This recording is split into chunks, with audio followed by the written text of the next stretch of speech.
Students, we are back with a new topic of the chapter in continuation of reproduction in angiosperm in plants. In the previous topic, we have discussed about how gametes are formed and what is the process of pollination.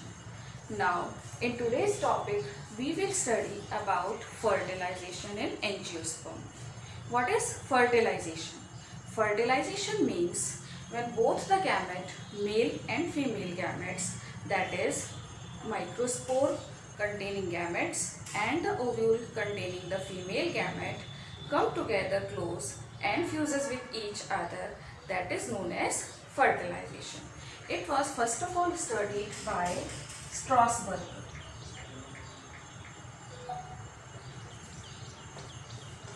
Fertilization in plants consists of different steps.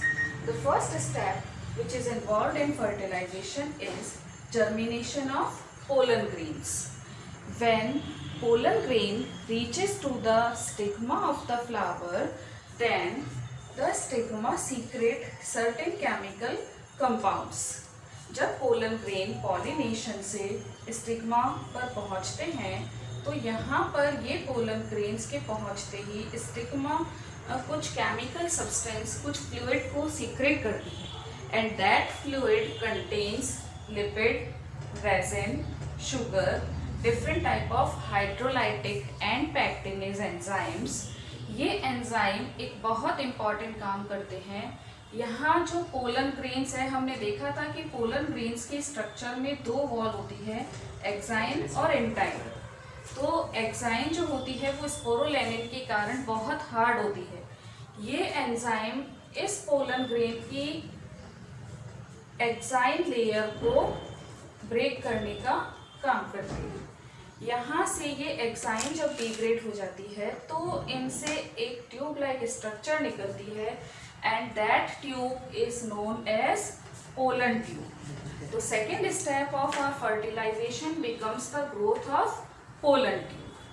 जब exine layer break हो जाएगी तो उससे एक pollen tube का formation होता है और ये पोलन ट्यूब ग्रोथ करती हुई कीमोटेक्सिस के कारण स्टाइल से होती हुई ओव्यूल तक पहुंचती है.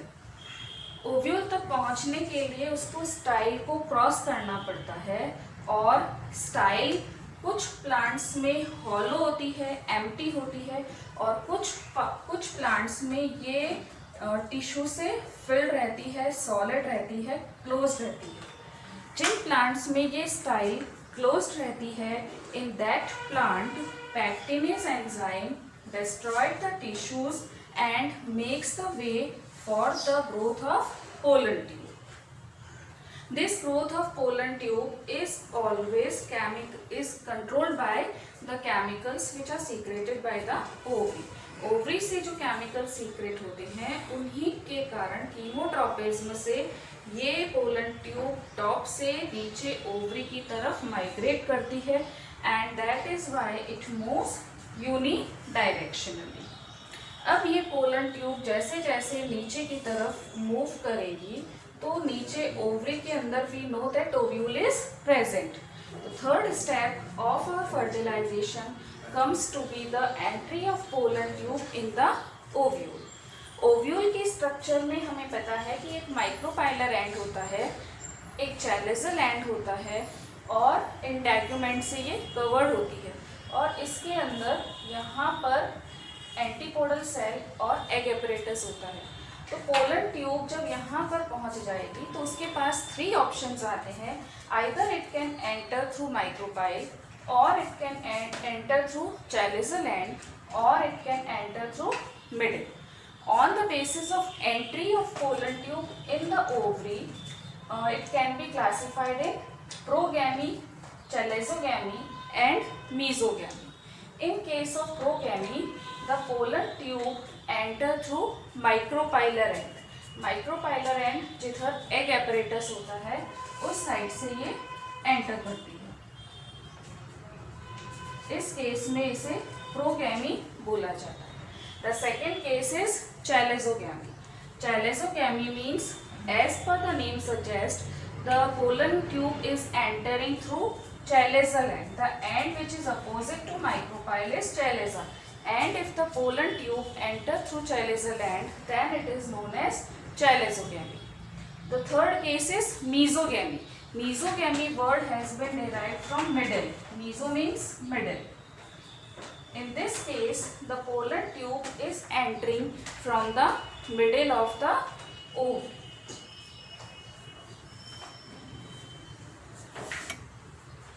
Now, after entering the pollen tube in the ovule by progamy, mesogamy or chalazogamy, it enter in the ovule. For ovule entry, it can either enter from in between the egg and synergid. This one is egg and these are synergids. Micropylar and में egg apparatus की तरफ 2 synergid और 1 egg होता है और ये pollen tube या तो इनके बीच में से एंटर कर सकती है और it can enter in between the integument and synergid. These are integument and these are synergid. So it can enter either through this way or it can enter through synergid. Means by crossing the synergid, it reaches in the ovule. After entering in the ovule, this pollen tube then forms a pore. Suppose this is the pollen tube. After entering in this, it develops a pore and from this pore, it releases the 2 male gamete. Pollen tube जब अंदर enter करती है तो हमने microsporogenesis में देखा था कि इसमें 2 मेल गैमेट का फॉर्मेशन होता है. इन मेल गैमेट को ये पोलन ट्यूब के थ्रू कैरी करती है और कैरी करने के बाद में जब ये एग apparatus की तरफ से एंटर करेगी तो अपने दोनों मेल गैमेट को एक पोर से डिस्चार्ज कर देती है. Male gamete along with some cytoplasm are discharged in this part. Now one male gamete fuses with the egg. ये male gamete इस egg के साथ में fuse हो जाता है और जो दूसरा male gamete है it reaches to the this diploid nucleus which is present in the embryo sac. Now after entering the male gamete in the ovule, 2 main important events of angiosperm occur, and these main events are double fertilization and triple fusion. These both events are very important. In case of double fertilization, हमने ये देखा कि pollen tube अपने साथ 2 male gamete को लेकर आती है.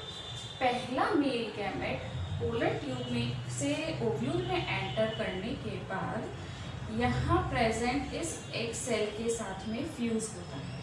मेल गैमेट हैप्लॉइड होता है.